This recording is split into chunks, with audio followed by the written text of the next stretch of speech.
मैं उस दिन रोज की तरह थका हारा ऑफिस से घर लौटा था। गर्मी अपने चरम पर थी और मन उलझा हुआ। जैसे ही घर के दरवाजे पर पहुंचा, अंदर से किसी चीख के गिरने की आवाज आई। दिल में एक अनजानी सी बेचैनी ने करवट ली। जल्दी से दरवाजा खोला और सीधा माँ के कमरे की तरफ दौड़ा। माँ हमेशा की तरह चारपाई पर लेटी थी, मगर आज उनकी आंखों में कुछ और ही था। आंखें नम थीं, जैसे कि बरसों का दर्द उनमें जमा हो गया हो। मैं लपक कर उनके पास गया। उनका कमजोर कांपता हुआ हाथ मेरी तरफ बढ़ा, जिसे उन्होंने मेरे सिर पर रखा तो दिल अजीब सा हो गया। उस पल में एक फरियाद छुपी थी, एक दर्द था, एक खामोश चीख थी जो लफ्जों के बिना भी मेरे कानों में गूंज रही थी। माँ कुछ कहना चाह रही थी, लेकिन जुबान ने उनका साथ छोड़ दिया। सिर्फ इशारा था, आंखों का और कांपते होठों का। उनकी निगाहें बार बार दरवाजे की तरफ जाती और फिर मेरी पत्नी शांति की ओर देखती। मैं कुछ समझ नहीं पाया, बस माँ का हाथ थामे उनकी आंखों में झांकता रहा। इतने में शांति कमरे में आई। उसके चेहरे पर वही रूखापन और बेदर्दी थी। मैं बेताबी से बोला, शांति, अम्मा क्या कह रही हैं? बार बार इशारे कर रही हैं तुम्हारी तरफ। क्या हुआ है? शांति ने कंधे उचकाकर कहा, कुछ नहीं, इनकी तो आदत है हर वक्त इशारे करने की। मुझे तो कुछ समझ नहीं आता। एक तो मैं तुम्हारी माँ की बीमारी से परेशान हो गई हूँ, अभी फिर से बिस्तर गंदा कर दिया है। मैं नहीं कर सकती ये सब। शांति की बातें चुभ गईं। उसके शब्द तलवार की तरह दिल पर लगे। लेकिन मैं जानता था कि हालात मेरे हाथ में नहीं है। मेरे पास इतनी कमाई फिलहाल नहीं थी कि किसी नौकरानी का इंतजाम कर सकूं। मैंने कहा, ठीक है, मैं खुद साफ कर देता हूँ। शांति ताना मारते हुए हंसी और बोली, रहने दो, तुमसे ये काम नहीं होंगे। और वो कमरे से बाहर निकल गई। मैं चुपचाप माँ के पास बैठा, उनकी आंखों में देखता रहा। अब उनके आंसू खामोशी से बह रहे थे। मैंने उनका बिस्तर साफ किया। बिस्तर की चादर पर वो बोझ नजर आ रहा था जो शायद बरसों की कुर्बानियों के बाद औलाद के हिस्से में आता है। जब मैंने उन्हें साफ सुथरे बिस्तर पर दोबारा लिटाया, उनकी नजर मेरी तरफ उठी। कुछ कहना चाहा, लेकिन शब्द नहीं निकले। उन्होंने अपनी कमजोर उंगली से बिस्तर पर कुछ लिखने की कोशिश की, जैसे कोई निशान बनाना चाहती हो। मैं समझने की कोशिश करता रहा, लेकिन कुछ समझ नहीं पाया। मैंने उनका हाथ थामा और कहा, अम्मा, आप कुछ कहना चाह रही हैं? बताइए ना, क्या बात है? उन्होंने धीरे से उस दिशा में इशारा किया जिधर शांति गई थी, और फिर अपने होठों पर उंगली रखी, जैसे कहना चाहती हूँ, चुप रहो, कुछ मत बोलो। उस पल मेरे वजूद में घबराहट दौड़ गई। मेरी माँ जो हमेशा हक की बात करती थी, आज मुझसे कुछ छुपा रही थी, या छुपाने पर मजबूर थी। दिल में सवालों का तूफान उठ खड़ा हुआ। क्या वो शांति से डरती हैं? क्या वो मुझे कुछ बताना चाह रही है, लेकिन डर के कारण कह नहीं पा रही? मैंने उनके माथे को चूमा और कहा, अम्मा, कुछ भी हो, मैं हूं ना, सब संभाल लूंगा, आप फिक्र मत कीजिए। लेकिन उनकी नजरें कह रही थीं, तुम बहुत देर कर चुके हो अजय। उस रात मैं सो नहीं सका। दिल के अंदर एक बोझ, एक अजीब सी बेचैनी थी। शांति सो चुकी थी, लेकिन मैं माँ के कमरे में जाकर उनके पास बैठ गया। वो सो रही थी, लेकिन नींद में भी उनकी भौंहें सिकुड़ी हुई थी, जैसे कोई दर्द अंदर ही अंदर उन्हें कचोट रहा हो। कुछ दिनों से मेरे दिल में एक अनजानी सी बेचैनी बस गई थी, कुछ ऐसा जो नजर नहीं आता, लेकिन हर पल महसूस होता। माँ की आंखों में छुपा दर्द, उनके कांपते हाथ, और सबसे बढ़कर वो पल जब शांति कमरे में आती है और अम्मा जैसे हलचल करना ही भूल जाती है। मैं ये सब देख रहा था, लेकिन शायद समझने के लिए तैयार नहीं था। एक शाम ऑफिस से लौटते हुए जैसे ही दरवाजे पर पहुंचा, अंदर से फिर कोई हल्की सी आवाज सुनाई दी। मैं तेजी से माँ के कमरे की ओर बढ़ा। दरवाजा धीरे से खोला तो देखा, माँ की आंखें नम थीं।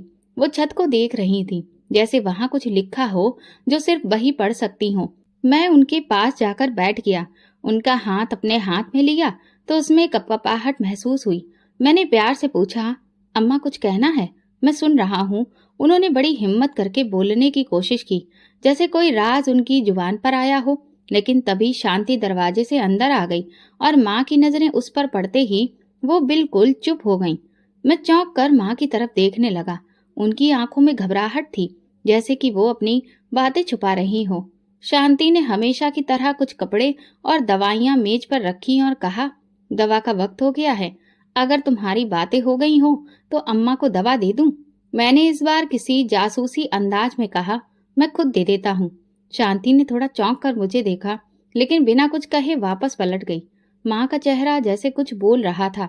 उनकी आंखों में एक सिकन सी छिपी थी, या शायद वो जैसे प्रार्थना कर रही थी। मैं उनकी तरफ झुककर बोला, अम्मा कुछ कहना चाह रही थी? शांति के आने से पहले बताइए, मैं सुन रहा हूँ। माँ ने धीरे से आंखें बंद कर ली और इनकार में सिर हिला दिया। उसी रात जब अचानक नींद से मेरी आंख खुली तो मैंने देखा कि शांति अपने बिस्तर पर नहीं थी। रात के 2 बजे का वक्त था। उस वक्त शांति कहाँ जा सकती है? मैं तुरंत कमरे से बाहर निकला। किचन से शांति के बोलने की आवाजें आ रही थी। वो छुपकर किसी से फोन पर बातें कर रही थी। हाँ, रोज रोज एक जैसा गाना हो गया है, एक जैसा रोना धोना। तंग आ गई हूं मैं। कब तक उनके बिस्तर धोती रहूं? तुम समझते क्यों नहीं हो? मैं इंसान हूं, कोई फरिश्ता नहीं हूं। बस वो औरत मर क्यों नहीं जाती? मेरे कदम वहीं जम गए। दिल जैसे फट गया हो। मैं वापस पलटा तो पांव कांप रहे थे। माँ की तरफ गया तो वो जाग रही थी। आंखों से खामोश आंसू बह रहे थे। मैंने कुछ नहीं कहा, सिर्फ उनके पास बैठा रहा। कुछ देर बाद माँ ने बड़ी मुश्किल से मेरी उंगली पकड़ी और अपनी तरफ खींचा। उनकी नजरें मेरी आंखों में गड़ी थी, जैसे कोई आखिरी बात कहना चाहती हो, जैसे वो बताना चाहती हो कि उनके साथ कुछ हो रहा है। मैं फिर से चुपचाप पूछने लगा, अम्मा शांति कुछ कहती है आपको? कुछ करती है? उनकी पलकें भीग गईं, लेकिन होंठ चुप रहे। वो कुछ कह नहीं पा रही थी, या शायद डर के मारे नहीं कह रही थी। उनकी नजर बार बार दरवाजे की तरफ जा रही थी, जैसे कोई आने वाला हो। दिल में अजीब सा खौफ बैठ गया था। उस दिन के बाद एक और वाक्य ने मेरे शक को पक्का कर दिया। मैं ऑफिस से जल्दी आ गया। घर में गैर मामूली खामोशी थी, जैसे कोई मौजूद तो है मगर खामोश बैठा हो। मैं माँ के कमरे की तरफ बढ़ा। दरवाजा हल्का खुला था। अंदर देखा तो माँ के चेहरे पर वही खौफ था और शांति उनके बिल्कुल पास में खड़ी थी। हाथ में कुछ था, शायद दवा की शीशी। मैंने शांति को आवाज दी, क्या हो रहा है? वो चौंक गई, जल्दी से पीछे हुई और बोली, कुछ नहीं, बस दवा दे रही थी। मैंने माँ की तरफ देखा। उनकी आंखों में डर था जो पहले कभी नहीं देखा था। शांति जल्दी से बाहर निकल आई। मैं माँ के पास गया और पूछा, क्या दवा दे रही थी? माँ ने बड़ी मुश्किल से सिर को हिलाया, जैसे कुछ गलत था, जैसे कुछ ऐसा हो रहा था जो मुझे नहीं पता। अब मुझे यकीन होने लगा था, अम्मा कुछ छुपा रही थी और शांति इस छिपाए जाने का कारण थी। मेरी माँ जो हमेशा मुझे हर दुख से बचाती थी, अब खौफ के साए में लिपटी चुप थी, और मैं एक बेटा जो शायद बहुत देर से जगा था। ये कहानी बस इतनी नहीं थी, कुछ था जो अभी सामने आना बाकी था, कुछ शायद मेरे वजूद को झंझोड़ कर रख देता। और मैं उस वक्त के करीब पहुंच रहा था जब खामोशियां सब कुछ बोलने लगती हैं। वो दिन आम दिनों की तरह ही शुरू हुआ था, लेकिन अंजाम ऐसा लेकर आया जिसने मेरे अंदर बरसों से जमा सुकून को जड़ से उखाड़ कर फेंक दिया। सुबह की चाय खत्म करते ही मैं ऑफिस के लिए निकलने की तैयारी कर रहा था कि माँ की तरफ से हल्की सी आवाज आई, जिसमें अजीब सी बेचैनी थी, जैसे कुछ होने वाला हो। मैं उनके पास गया। उनका माथा हल्का सा पसीने से भीग रहा था। हाथ बार बार बिस्तर के कोने की तरफ जा रहा था। मैंने पूछा, अम्मा कुछ चाहिए? पानी, दवा? उन्होंने सिर्फ आंखों से मुझे देखा, कुछ नहीं कहा, बस मेरे माथे को छुआ और फिर हाथ झटक कर वापस रख दिया। ये उनका तरीका था कि वो कुछ कहना चाहती थी, लेकिन अब जुबान साथ नहीं देती। मैंने शांति को आवाज दी, जो किचन में बर्तन समेट रही थी। शांति, अम्मा कुछ बेचैन सी लग रही हैं। तुम देख लो, मैं ऑफिस जा रहा हूँ। शांति ने चेहरा नहीं मोड़ा, बस इतना बोली, हाँ देख लूंगी। रोज ही बेचैन रहती हैं वो तो। मैं चुपचाप ऑफिस चला गया, लेकिन दिल वहीं अटका रहा, माँ के चेहरे में। दोपहर के करीब अचानक फैक्ट्री से एक मीटिंग रद्द हो जाने की जानकारी मिली। मुझे ये मौका ठीक लगा और मैंने तय किया कि मैं घर चला जाऊं। गेट खोला तो घर में सन्नाटा पसरा था, जैसे वक्त रुक गया हो। कदमों से अंदर गया। अभी जूते भी नहीं उतारे थे कि माँ के कमरे से बुलंद आवाज सुनाई देने लगी, कितनी बार कहा है, मुझे तुमसे नफरत हो गई है। कब मरोगी तुम? कब जान छूटेगी इस जिंदगी से? शांति की आवाज थी। उसकी बातें मेरे वजूद को चीरती चली गई। मैं बिजली की तेजी से दरवाजे तक पहुंचा। वो दरवाजा जो हमेशा धीरे से खुलता था, आज धक्के से खुला। मंजर ऐसा था कि जमीन जैसे मेरे कदमों तले खिसक गई। माँ चारपाई पर सहम कर बैठने की कोशिश कर रही थी। उनके कपड़े बिखरे थे, आंखों में आंसू, और शांति उन पर झुकी हुई, चेहरे पर हद से ज्यादा नफरत। मेरा शब्द टूट चुका था। बस करो शांति, मैं दहाड़ा। वो चौंक कर मेरी तरफ बढ़ी, जैसे चोरी करते पकड़ी गई हो, लेकिन अगले ही लम्हे उसकी आंखों में शर्मिंदगी की बजाय गुस्सा था। तो तुम छुपकर सुन रहे थे ये सब कुछ? तुम्हें दुख नहीं देता जो मैं झेलती हूँ? मैं आगे बढ़कर माँ को खुद से लिपट आया, और जब शांति फिर कुछ कहने लगी, मेरा हाथ अपने आप ही उसके गाल पर पड़ गया। एक खामोशी छा गई, लेकिन कमरे में गूंज बाकी रह गई। शांति कुछ पल चुप रही, फिर होंठ काटते हुए पीछे हटी और आंखों में आंसू लिए कमरे से निकल गई। मैं माँ के पास बैठ गया। वो कांप रही थी। मैंने उनके सिर पर हाथ रखकर दिल ही दिल में भगवान से माफी मांगने लगा। माँ को अकेला छोड़ने के लिए, शांति की जुबान बर्दाश्त करने के लिए, सब कुछ देखकर भी चुप रहने के लिए। उस रात शांति ने मुझसे कोई बात नहीं की।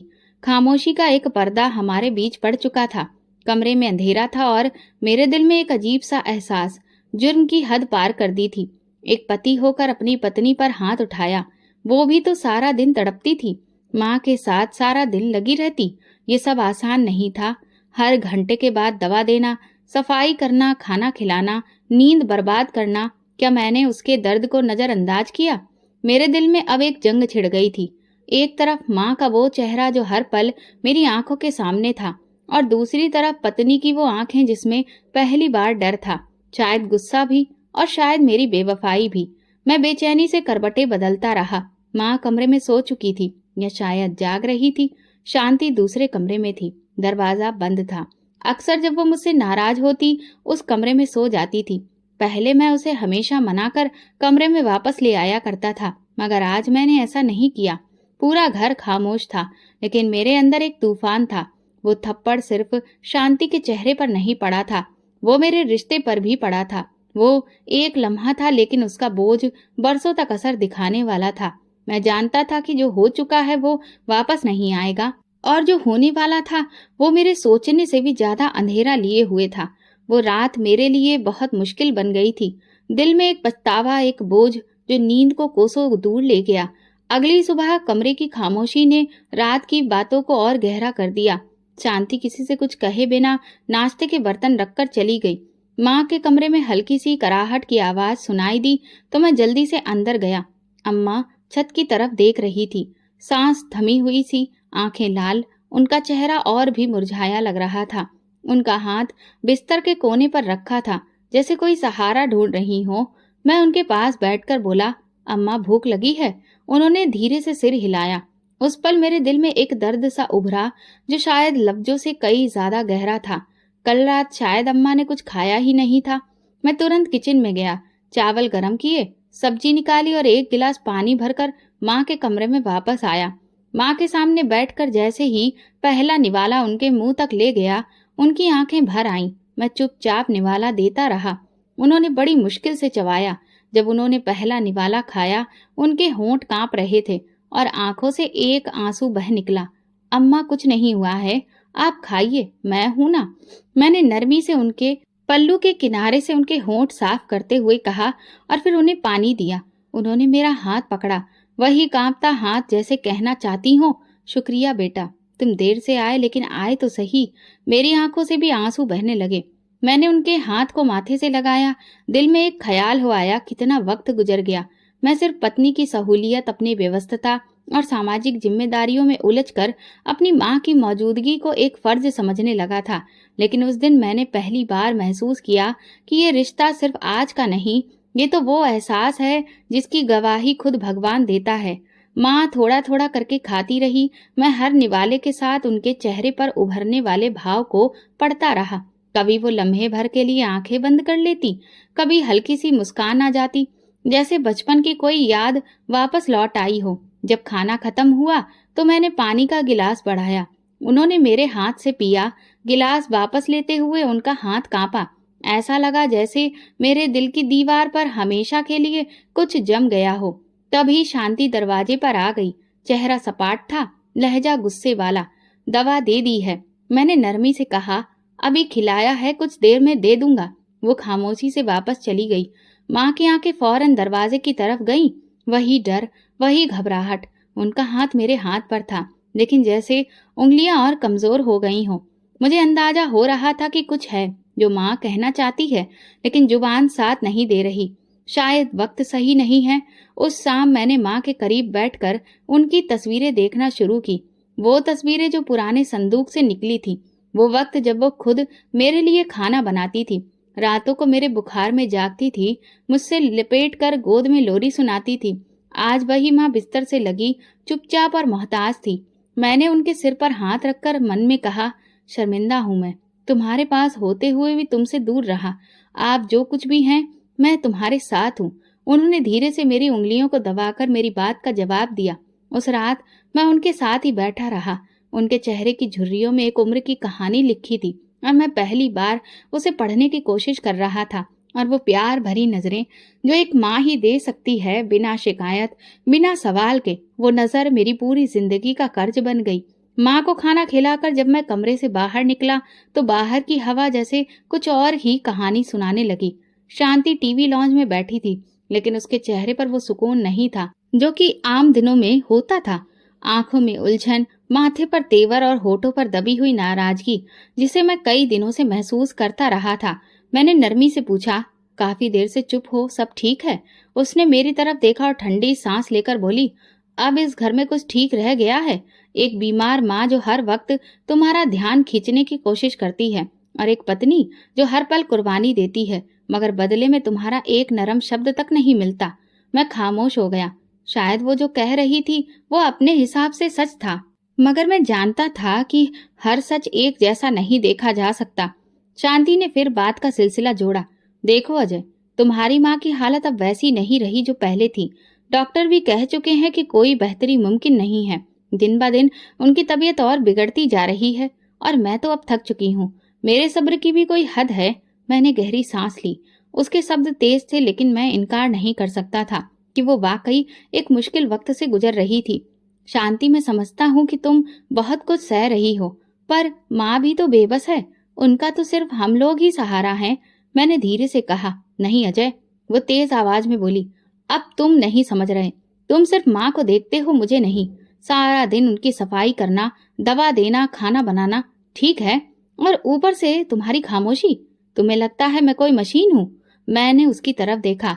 आंखों में आंसू थे, मगर वो खुद को जब्त किए हुए थी। मैं तुम्हारी माँ की दुश्मन नहीं हूँ अजय। मैं भी उनकी सेवा कर रही हूँ, दिन रात जागती हूँ, लेकिन अब हर दिन एक जैसा हो गया है। एक सी थकान, एक सी खामोशी। उसकी बातें मेरी रगों में घूमने लगी। क्या वाकई मैं इतना बेखबर रहा?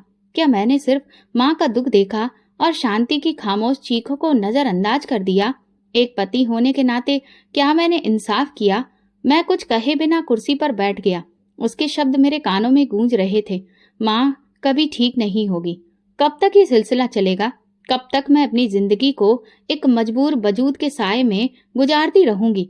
ये वो बात थी जो मेरे दिल पर हथौड़े की तरह लगी। मैंने अपनी आंखें बंद कर ली।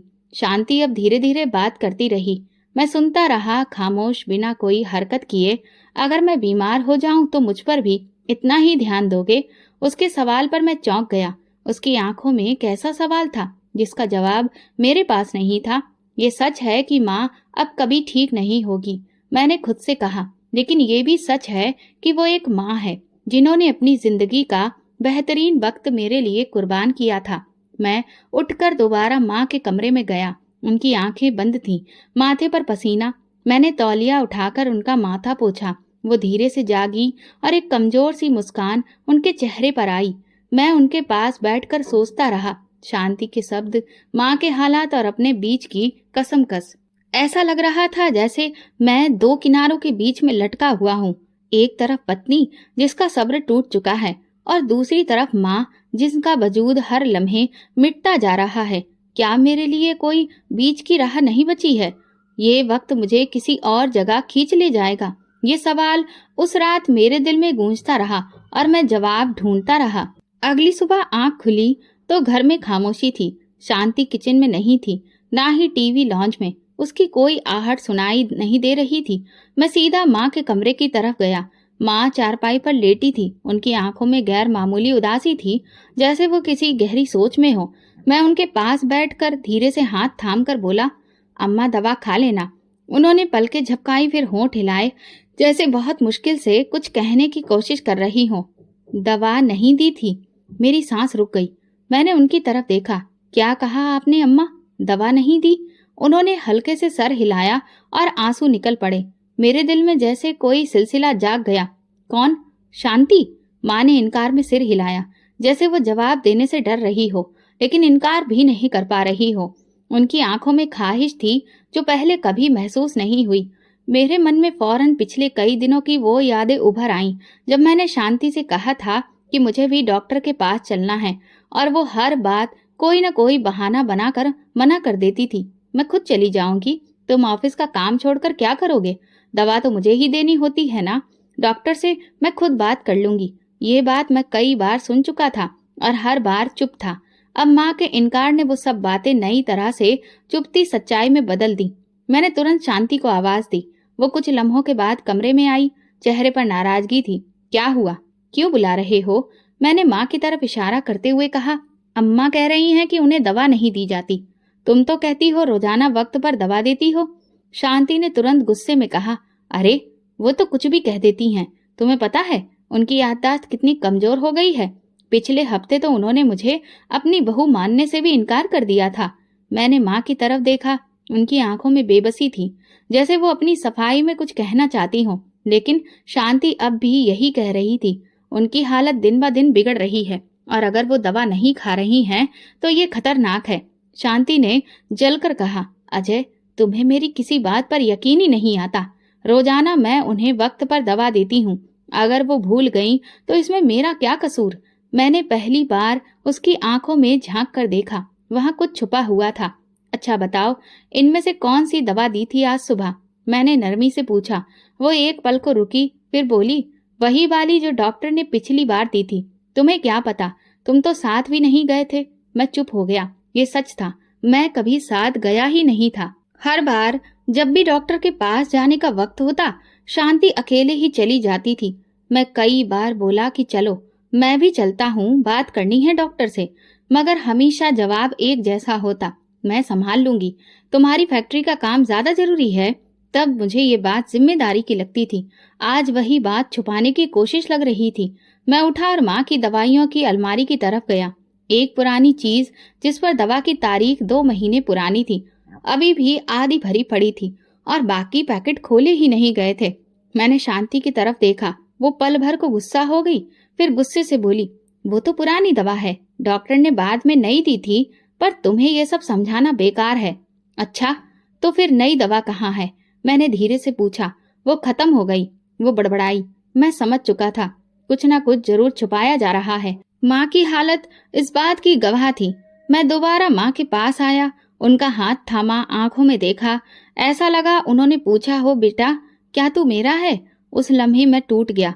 मैं एक बेटा जो अपनी माँ के लिए सब कुछ होना चाहिए था, आज खुद अनजाने में उनका हाथ छीनने वालों में शामिल हो गया था। मैंने लेकिन खुद से फैसला किया कि अब मैं कुछ छुपने नहीं दूंगा। अब वक्त था सच को बेनकाब करने का। शाम के करीब काम पूरा किए बिना ही मैं ऑफिस से निकला। रास्ते में बार बार दिल में प्रार्थना थी कि भगवान मेरी माँ को ठीक कर दो। जैसे ही घर का दरवाजा खुला, बिल्कुल खामोशी थी, लेकिन माँ के कमरे से हल्की सी सिसकियां सुनाई दी। मैं घबराकर अंदर पहुंचा तो वहां का मंजर देख मुझ पर बिजली गिर गई। माँ फर्श पर औंधे मुंह गिरी पड़ी थी। उनकी सांसें उखड़ी थी, हाथ फैले थे और कपड़े मिट्टी से सने हुए थे। अम्मा! मेरे मुंह से चीख निकली। मैंने तुरंत उन्हें सीधा किया। उनके होंठ फटे थे, माथे पर हल्की चोट का निशान था, आंखें आधी खुली थी। इस तकलीफ में वो मुझे पहचानने की कोशिश कर रही थी। शांति! मैं बुलंद आवाज में पुकारने लगा। ये क्या हुआ है? किचन से उसकी आवाज आई। अब क्या हो गया? क्यों चीख रहे हो? अम्मा जमीन पर गिरी हुई थी। मैंने गुस्से से कहा। वो कमरे में दाखिल हुई और एक नजर माँ पर डालकर तुरंत बोली, फिर वही ड्रामा। अजय, अब तो तुम भी समझ जाओ, ये सब उनकी आदत है। खुद को जानबूझकर गिरा लेती हैं ताकि मुझे जालिम साबित करें। मेरे हाथ माँ के चेहरे से मिट्टी साफ कर रहे थे, लेकिन शांति के शब्द मेरे कानों में जहर घोल रहे थे। तुम्हें लगता है उन्होंने खुद को गिराया है? मैंने यकीन से पूछा। हाँ और क्या, मुझे नहीं पता क्या? मैं भी बाथरूम में थी और जैसे ही बाहर आई देखा कि वो फर्श पर पड़ी हैं। पहले भी वो ऐसा कर चुकी हैं। मैं कई बार उन्हें गोद में उठाकर चारपाई पर लिटा चुकी हूँ। अब मुझसे नहीं होता ये सब।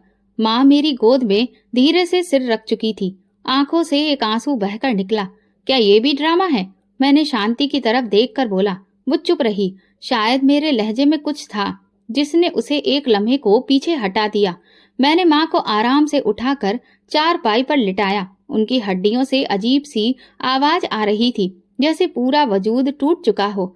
मैंने उनके पैर सीधे किए, बाजू सहलाए और एक कंबल उड़ा दिया। माँ का चेहरा कुछ कह रहा था। उनकी आंखें बार बार मेरी आंखों में झांक रही थी, जैसे कह रही हो, बेटा अभी भी वक्त है, संभल जा। शांति बिना कुछ कहे पलटकर चली गई। मेरे दिल में अजीब सी गूंज थी, जैसे हर कदम उसे रिश्ते से दूर ले जा रहा हो, उस रिश्ते से जिसे मैंने कभी अपनेपन की बुनियाद समझा था।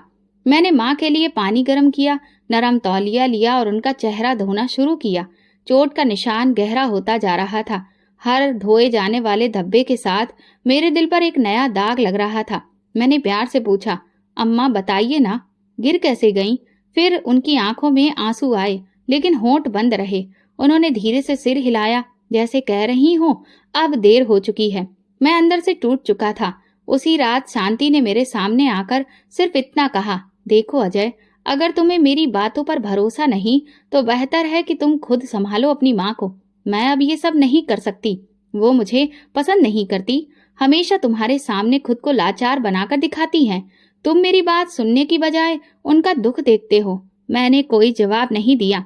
रात के पिछले पहर जब सारा घर नींद में था, मैं माँ के बिस्तर के पास बैठा उनके चेहरे को देख रहा था। सुबह हुई तो मैंने माँ के लिए नरम खिचड़ी बनाई, खुद उन्हें खिलाई, दवा दी और खुद से वादा किया कि अब उन्हें अकेला नहीं छोड़ूंगा। लेकिन दिल के किसी कोने में गूंजता डर चुपचाप बैठा था, जो मुझसे कह रहा था कि क्या तुम संभाल पाओगे? क्या शांति ये सब बर्दाश्त करेगी? थोड़ी देर बाद शांति मेरे पास आई। उसके चेहरे पर थकान के साथ कोई फैसला झलक रहा था। वो बोली, अजय, क्या हम अपनी जिंदगी को यूं ही गुजारते रहेंगे, रोज अम्मा के साय में, उनकी बीमारी में, उनके दुख में? मैंने नरमी से कहा, ये जिंदगी उनकी दी हुई है। अगर अब उनका वक्त है कि वो हम पर बोझ बने तो क्या हम उनसे मुंह मोड़ लें? वो गहरी सांस लेकर बोली, मेरी एक सहेली है रीमा, उसकी सास भी तुम्हारी अम्मा जैसी ही थी, बीमार, कमजोर, जिद्दी। रीमा भी ये सब कुछ सहती रही, मगर फिर उसने फैसला कर लिया कि वो खुद को बर्बाद नहीं करेगी। उसने अपनी सास को शहर के एक ओल्ड एज होम में छोड़ दिया।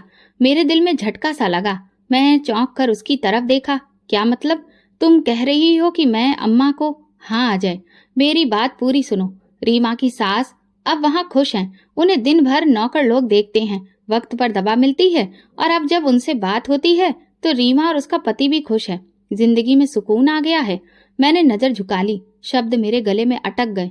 एक तरफ शांति की बातें जिनमें अपनी सहूलियत का पहलू था, दूसरी तरफ माँ का वो कमजोर बाजू जो कल जमीन पर पड़ा मिला था। क्या मुझे भी लगने लगा है कि अम्मा वहाँ खुश रहेंगी?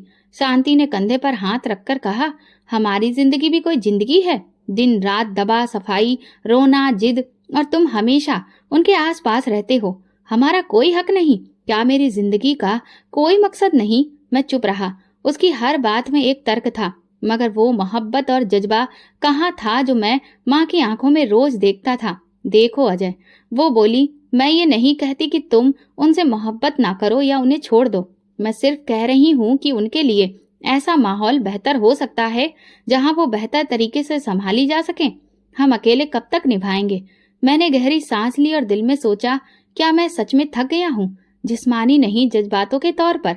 हर दिन एक नई तरह से शुरू होता था, और ये सच था कि अम्मा की तबीयत बेहतर नहीं हो रही थी, बल्कि बिगड़ रही थी, और मेरे पास अब कोई हल नहीं था। उस रात जब मैं माँ के पास गया, वो जाग रही थी। उन्होंने मुझे देखा जैसे सब समझ गई हो। उन्होंने मेरा हाथ धीरे से दबाया, पलकें झपकाकर जैसे इजाजत दी हो। मेरे दिल में तूफान उठा। क्या अब वो समझ गई कि उन्हें घर से जाना होगा, या वो मुझ पर भरोसा करके बेफिक्र थी? शांति की बातें व्यवहारिक थीं, मगर माँ का चेहरा सच पर सवाल था। मैंने खुद को एक भावनाओं के भंवर में फंसा हुआ महसूस किया। हर जवाब के साथ एक नई उलझन सामने आई, और उन सबके बीच अजय, एक बेटा, एक पति, एक इंसान जो दो रिश्तों के बीच टुकड़ा टुकड़ा हो रहा था। मैंने कोई फैसला नहीं किया। उस रात बहुत देर तक माँ का हाथ थामे, आंखें बंद किए बैठा रहा। शायद फैसला मेरी जगह वक्त करेगा। शायद वे खामोश आंखें जिनमें अब भी एक दुआ बंधी हुई थी, वो सुबह जैसे कयामत की खामोश शुरुआत लेकर आई। सूरज अभी पूरी तरह से नहीं निकला था, लेकिन मेरे दिल में एक साया छाया हुआ था। पिछली रात माँ का चेहरा, शांति की बातें जिनमें अपने आराम को ज्यादा महत्व दिया जा रहा था, मेरी उलझने अंदर ही अंदर मुझे कचोट रही थी। थोड़ी देर बाद जैसे ही मैं माँ के कमरे की तरफ गया, वहां से तेज बदबू मेरी नाक में घुसी। मेरा दिल डूबने लगा। माँ बिस्तर पर लेटी थी, लेकिन इस बार उनके आसपास सब बिखरा हुआ था। चादर, तकिया, बिस्तर सब गंदा। उनका चेहरा शर्मिंदगी और बेबसी का आईना बना था। वो मुझे देख रही थी, जैसे माफी मांग रही हो, जैसे कहना चाह रही हूँ, बेटा मैंने जानबूझकर नहीं किया। मैं चुपचाप उनके पास गया, कुछ नहीं बोला, बस नरमी से चादर हटाई, साफ कपड़े निकाले और माँ को संभाला। वो बेचारी इस कदर घबराई हुई थी कि उठते ही कांपने लगी। मैंने उन्हें धीरे से सहारा दिया, पानी से चेहरा पोंछा और फिर बिस्तर पर लिटा दिया। जैसे ही मैं सफाई पूरी करके बाहर निकला, शांति किचन के दरवाजे पर खड़ी थी, आंखों में वही थकान, लेकिन आज कुछ और भी था, फैसला। बस अब बहुत हो गया अजय, वो चट्टान की तरह खड़ी बोली। ये सब मुझसे अब नहीं होता। सुबह उठते ही गंदगी साफ करो, सारा दिन संभालो और तुम बस हमदर्द बने घूमते रहो। आज फैसला कर लो, या तो वो रहेगी या मैं। तुम्हारी माँ के लिए तुम्हारा फर्ज खत्म ही नहीं होता, तो मेरी पत्नी होने का भी कोई हक मुझे मिलेगा या नहीं? तुम चाहते हो मैं सारी उम्र एक बिस्तर पर पड़ी औरत के आसपास अपनी जिंदगी की धारा बनाकर रखूं? मैं कुछ कहना चाहा, लेकिन उसने हाथ उठाकर रोक दिया। नहीं, आज कोई बहस नहीं, बस एक बात सुन लो, या तो उन्हें ओल्ड एज होम ले जाओ या फिर मुझे मेरे मायके छोड़ दो। मैंने ठंडी सांस भरकर घर बचाने के लिए माँ से अलग होने का सोचा, जो मेरी रूह को जख्मी कर गया। शाम होने से पहले मैंने खामोशी से एक ओल्ड एज होम के बारे में पता किया, कमरा पसंद किया और अगले दिन के लिए वक्त तय कर लिया। जब माँ को बताया, वो चुप हो गई। उनकी आंखें नम हो गईं, लेकिन होठों पर कोई शिकायत नहीं आई। बस उनका कांपता हुआ हाथ मेरे हाथ पर आया और उन्होंने इनकार में सर हिलाया। आंखों से साफ साफ कहा, मत लेकर जाओ, मैं यहाँ रहना चाहती हूँ अपने बेटे के साथ। मेरा दिल फटने को आया। मैंने उनके हाथ को चूमा, माथे पर हाथ फेरा और खामोशी से कहा, मुझे माफ कर देना माँ, मैं कमजोर हो गया हूँ। अगले दिन जब हम गाड़ी में रवाना हुए, माँ की आंखें बार बार बाहर देखती रहीं। ना वो कुछ बोली ना मैं। हर गुजरती इमारत, हर सड़क का मोड़ उनकी जिंदगी से जुड़ी किसी याद की तरह था। जब हम ओल्ड एज होम पहुंचे तो दरवाजे पर मौजूद लोगों ने नरमी से माँ को व्हील चेयर में बिठाया। मैं उनके बराबर झुका, उनके कान के पास जाकर बस इतना कहा, ये फैसला सिर्फ मजबूरी में था अम्मा, मैं आपसे मुंह मोड़ना नहीं चाहता था। माँ ने धीरे से मेरी तरफ देखा। आंखों में आंसू थे, लेकिन उनकी खामोशी मुझे सजा दे रही थी, जैसे वो कह रही हो, बेटा जिस पत्नी को बचाने के लिए तुम माँ से मुंह मोड़ सकते हो, उसे जिंदगी कभी माफ नहीं करती। मैंने उनके लिए कुछ कपड़े, दवा और उनकी पसंदीदा चीजें वहां के कमरे में रखी और पलटने लगा। जैसे ही दरवाजे की तरफ बढ़ा, उन्होंने सहारे से मेरा दामन थामने की कोशिश की, मगर उंगलियां हवा में ही रह गईं। मैं एक लम्हे को रुका, मगर पलटकर ना देख सका, जैसे दिल किसी ने मुट्ठी में लेकर निचोड़ दिया हो। घर वापस आया। शांति ने कहा, अब जरा सुकून से सो पाएंगे, है ना? मैंने कुछ नहीं कहा। कमरे की दीवारें अजीब सी अजनबी लगने लगी, जैसे हर शय मुझे से सवाल कर रही हो कि किस कीमत पर ये बचा है घर। क्या माँ के बिना भी घर घर रहता है?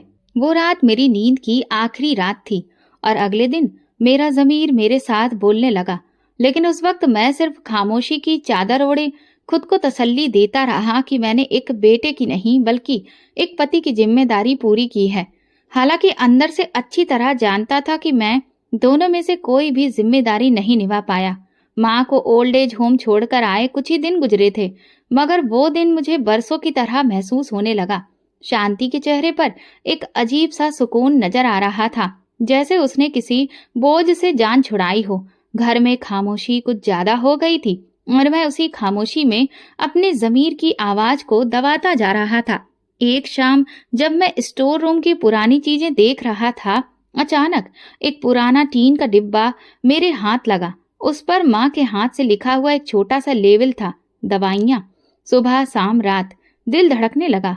मैंने डिब्बा खोला। अंदर वही दवाइयाँ थी जो डॉक्टर ने कई हफ्ते पहले माँ को दी थी। और कुछ तो पैकेट ऐसे थे जो बिल्कुल वैसे के वैसे ही बंद थे। कुछ की तारीख गुजर चुकी थी और कुछ बोतलें तो खुली ही नहीं थी। मेरी आंखें खुली की खुली रह गईं। ये कैसे हो सकता है? शांति तो कहती थी कि रोज दवा देती है। दिल में एक सांप रेंग गया। मैंने शांति को आवाज दी। वो किचन में खड़ी चाय बना रही थी। मैंने हाथ में वो डिब्बा उठाया और उसके सामने रखा। ये देखो, माँ की दवाइयाँ सबकी सब वैसे के वैसी क्यों पड़ी हैं? तुम तो कहती थी कि दवा खत्म हो गई थी, नई लाई थी। उसने एक लम्हे खाली आंखों से डिब्बा देखा, फिर चेहरे पर बड़ी मासूमियत लाते हुए बोली, अरे ये पुरानी दवाइयाँ हैं। डॉक्टर ने बाद में कुछ दवाइयाँ बदल दी थी, मैं वो लाई थी। ये सब पुरानी थी इसलिए रख दी थी। मैं शक भरी नजर से उसकी तरफ देखने लगा।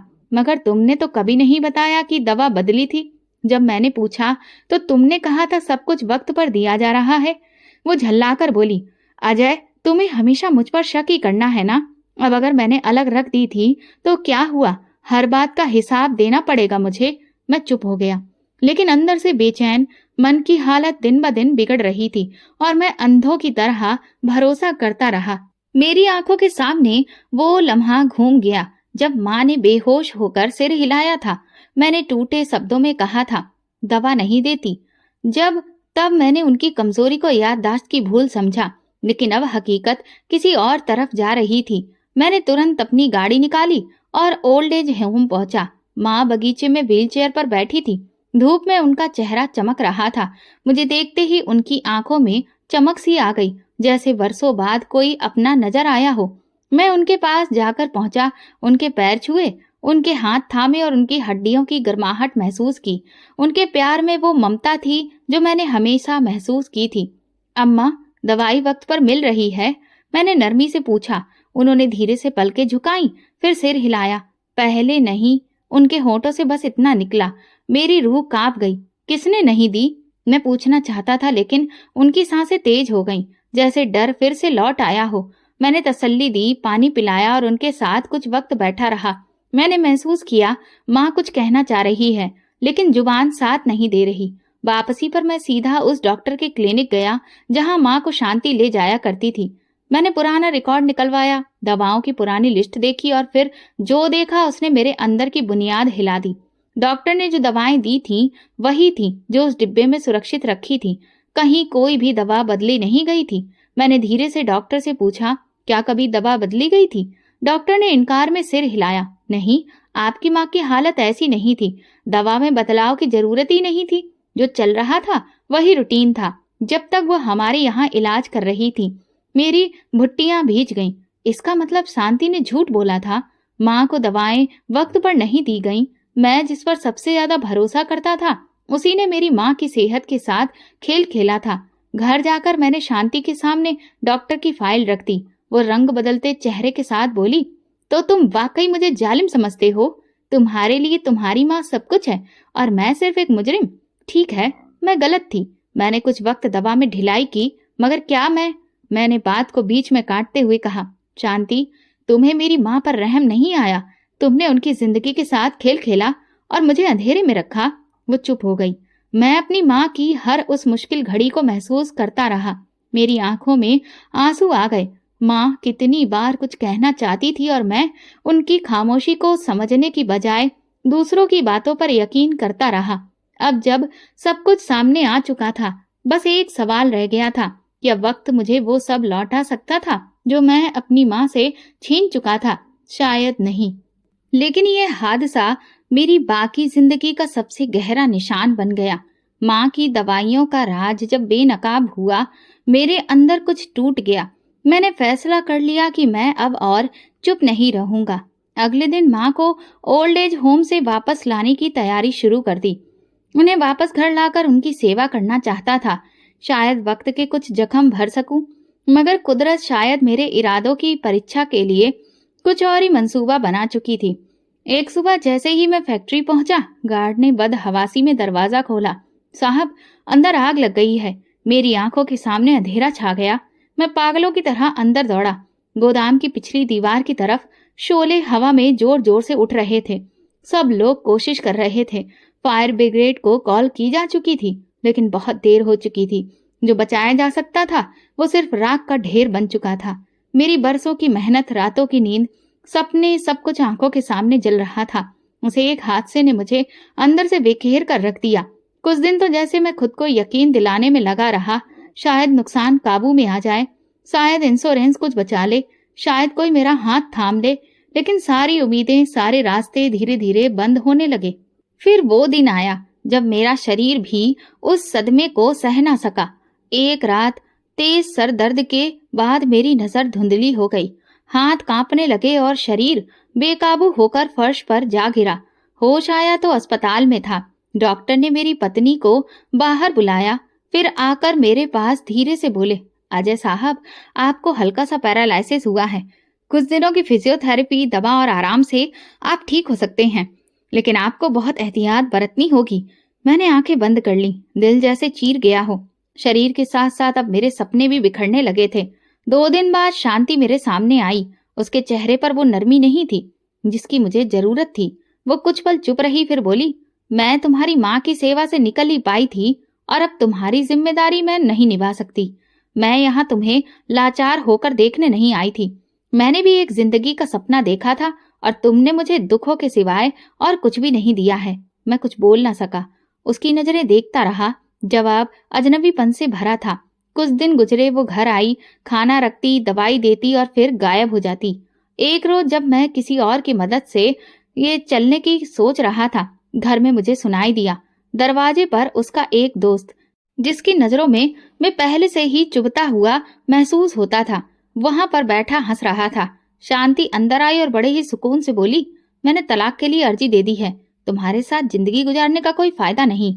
अब मैं उससे शादी करने जा रही हूँ जिसके साथ मैं सच में खुश रह सकती हूँ। वो मुझे तुम्हारी तरह बोझ नहीं समझेगा। मेरा दिल जैसे फट गया हो। हाँ, अब मैं एक ऐसा बेटा था जिसने अपनी माँ को छोड़ा, एक ऐसा पति जो अपनी बीबी के साथ निभा नहीं सका, और एक ऐसा इंसान जो खुद को भी नहीं बचा सका। जब शांति ने आखिरी बार दरवाजा बंद किया तो मुझे महसूस हुआ जैसे पूरा घर खाली हो गया हो। न माँ थी, न पत्नी, न कारोबार, न सेहत। मैं तो बस एक परछाई बनकर रह गया। एक ऐसी परछाई जो रोशनी के पीछे भागते भागते खुद धुंधली हो गई। मैं बिस्तर पर लेटा छत को देख रहा था। दिल में बस यही ख्वाहिश थी, काश मैं अपनी माँ से माफी मांग सकता। काश वो एक बार मेरा हाथ थाम कर कहती, बेटा मैं तुम्हें माफ कर चुकी हूँ। लेकिन मेरे साथ अब सिर्फ खामोशी थी और कुछ अनकहे शब्द जो आंखों से बहने की बजाय मेरी तकिए में जमा हो रहे थे और शायद किसी दुआ की सूरत में ऊपर जा रहे थे, शायद मेरी माँ तक पहुंच रहे थे। बिस्तर पर लेटे हुए जब रात की खामोशी में मेरी सांसें और गहरी हो गईं, तो अंदर की सच्चाइयां एक एक करके उभरने लगी। वो लम्हे जब माँ चारों तरफ से कुछ कहना चाहती थी लेकिन उन्हें दवा न मिलने की शिकायत रही, जब वो फर्श पर गिरी थी और शांति ने कहा था, ये सब ड्रामा है। मैं एक बेटा होते हुए अपनी माँ के सबसे बड़े इम्तिहान में नाकाम हो गया। उसी रात मैंने नीलम नाम की एक नर्स को बुलाया जो मेरे इलाज के दौरान मेरी मदद कर रही थी। वो जैसे ही आई मैंने उससे कहा, क्या आप ओल्ड एज होम में बात कर सकती हैं? मैं वहां जाना चाहता हूँ। वो चौंकी और बोली, आपकी तबीयत ठीक नहीं है। लेकिन मैंने कहा, मेरी माँ शायद आज भी मेरा रास्ता देख रही होगी। मुझे उनसे माफी मांगनी है। उसकी आंखों में कुछ नमी सी उतर आई। उसने खामोशी से सहमति जताई और अगली सुबह आने का वादा किया। सुबह जैसे ही सूरज निकला मैं नर्स के साथ ओल्ड एज होम पहुंचा। तभी वहां दरवाजे पर ही मुझे एक बूढ़ी औरत मिलने आई। उसने बड़ी नरमी से कहा, आप अजय हैं? मेरे होंठ कांप उठे। हाँ, पर मेरी माँ। कुछ लम्हे पहले ही ये सुनते ही मेरी सांस रुक गई। क्या मतलब? हमने आपको जानकारी देने की कोशिश की थी लेकिन आपका नंबर बंद जा रहा था। उनकी हालत काफी खराब हो गई थी और अभी अभी वो स्वर्ग सिधार गईं। ये शब्द नहीं थे, ये तीर थे जो मेरे दिल में घुस गए। नहीं अम्मा। मेरी आवाज जैसे गले में दब गई। मैं नर्स की मदद से उस कमरे की तरफ बढ़ा जहां माँ का शरीर सफेद चादर में लिपटा था। कमरे में खामोशी थी, सिर्फ उनकी सांसों की गूंज थी जो अब थम चुकी थी। मैं उनके पास गया, घुटनों के बल गिर गया, चेहरा चादर से हटाकर उनके माथे को चूमा। अम्मा, मैं आ गया हूँ, मुझे माफ कर दो। लेकिन उनकी पलकें बंद थीं, होंठ खामोश। मैं फूट फूट कर रोने लगा। हिचकियां मेरी रूह से निकल रही थीं। सब लोग वहां खामोशी से सब कुछ देख रहे थे। उन्होंने बताया कि आखिरी दिनों में अम्मा अक्सर किसी के इंतजार में रहती थी, बार बार दरवाजे की तरफ देखती थी और कभी कभी अपने हाथ से किसी का नाम लिखने की कोशिश करती थी। मैं समझ गया, वो मेरा ही रास्ता देख रही थी। उन दिनों में मैं हर बार भगवान से प्रार्थना करता था कि मेरी माँ मुझसे नाराज ना हो। फिर मैंने अपनी माँ का अंतिम संस्कार किया। मेरा वजूद बिखर चुका था। अब मैंने फैसला कर लिया था, वो घर, वो फैक्ट्री, वो सब कुछ जिसने मुझे माँ से दूर किया, मेरे लिए अब बेकार हो चुका है। अब ये ओल्ड एज होम ही मेरा नया घर बन गया। मैं वहीं रहने लगा और जब मैं पूरी तरह से ठीक हो गया तो वहीं सेवा करने लगा जहां मेरी माँ ने अपने आखिरी दिन गुजारे थे। तो दोस्तों, कहानी का सबक ये है कि माँ बाप दुनिया का सबसे बड़ा आशीर्वाद होते हैं। जब वो कमजोर हो जाएं तो हमें उनकी सेवा करनी चाहिए। पत्नी या पैसों को बचाने की आड़ में अगर हम माँ को छोड़ दें तो जिंदगी हमें वैसे ही अकेला और बर्बाद कर देती है, जैसे अजय के साथ हुआ। माँ की दुआ स्वर्ग के समान है और माँ की बद्दुआ किसी नरक के जैसी। दोस्तों, अगर आपको हमारी कहानी पसंद आई हो तो प्लीज कमेंट करके जरूर बताइएगा। वीडियो को लाइक करें और ज्यादा से ज्यादा शेयर करें। अगर आप चैनल पर नए हैं तो सब्सक्राइब जरूर करें और नोटिफिकेशन बेल को दबाएं ताकि अगली अपडेट सबसे पहले आपको मिले। धन्यवाद।